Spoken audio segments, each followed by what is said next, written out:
Gold ಆರ್ಟಿಂಗ್ಗೆ ತಮ್ಮೆಲ್ಲರಿಗೂ ಸ್ವಾಗತ.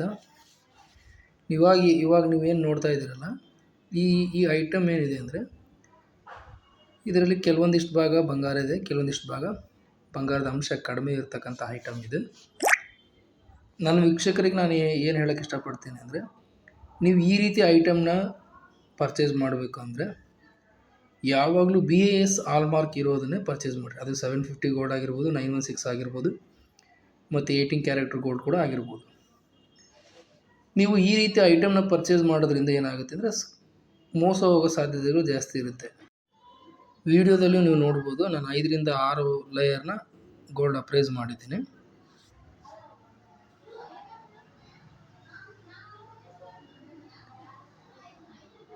ಹಾಗೆ ಅದರ ಮೇಲೆ ಅರ್ಧ ಭಾಗಕ್ಕೆ ಮಾತ್ರ ನೈಟ್ರಿಕ್ ಆ್ಯಸಿಡ್ನ ಬಿಡ್ತಾಯಿದ್ದೀನಿ. ನೀವು ನೋಡ್ಬೋದು ಅದು ಹೇಗೆ ತನ್ನ ಬಣ್ಣವನ್ನು ಬಿಡ್ತಾಯಿದೆ ಅಂತೇಳಿ. ಲೋ ಕ್ವಾಲಿಟಿ ಇರ್ತಕ್ಕಂಥ ಗೋಲ್ಡ್ಗಳು ಹೇಗೆ ರಿಯಾಕ್ಷನ್ ಆಗುತ್ತೆ ಅಂತೇಳಿ ನೀವು ನೋಡ್ಬೋದು. ಸಾಲ್ಟ್ ವಾಟರ್ ಸಹಿತ ಅದರಲ್ಲಿ ಯೂಸ್ ಮಾಡಿದ್ದೀನಿ, ನೋಡಿರಿ. ಈ ವಿಡಿಯೋ ನಿಮ್ಗೆ ಇಷ್ಟ ಆದರೆ ನನ್ನ ಪೇಜನ್ನ ಸಬ್ಸ್ಕ್ರೈಬ್ ಮಾಡ್ಕೊಳ್ಳಿ. Thank you.